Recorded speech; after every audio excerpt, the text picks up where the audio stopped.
కొత్తగూడెం శాసనసభ్యులు Koonamneni Sambasivarao TSRTC bus సర్వీసును లాంఛనంగా ప్రారంభించారు. పాల్వంచ అంబేద్కర్ సెంటర్ వద్ద Palvancha to Ulvanur Chandralagudem TSRTC bus సర్వీసును లాంఛనంగా ప్రారంభించారు.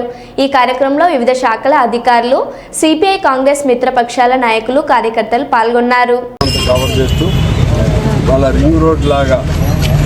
మరలా తిరిగి పాల్వంచ వరకు వచ్చే విధంగా ఇవాళ బస్సుని ప్రారంభించుకోవడం జరిగింది. చాలా సంతోషం.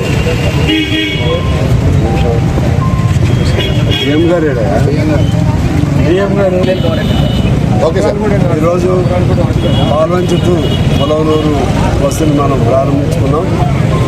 దాని ద్వారా మందరికులపాడు, యానంబైలు, అలాగే మండికట్ట, ఇంకా ఈ గ్రామాలు కవర్ అవుతాయి.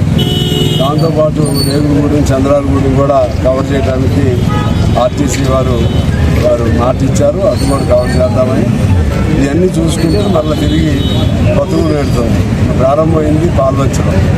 కాబట్టి ఈ బస్సు వలన చాలా ఉపయోగం ఉంటుంది. ముఖ్యంగా నష్టం గతంలో లాగా నష్టం వస్తుందని తీసే అవకాశం లేదు.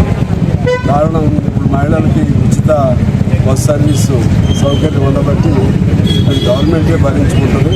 కాబట్టి ఈ బస్సు గ్యారంటీగా నడుస్తుందని విశ్వాసం నాకు ఉంది. ఈ సందర్భంగా ఆర్టీసీ అధికారులకి, మినిస్టర్ గారు పొన్నం ప్రభాకర్ గారికి, ప్రభుత్వానికి మన నియోజకవర్గం నుంచి మనస్ఫూర్తిగా అభినందనలు తెలియజేస్తా ఉన్నాం.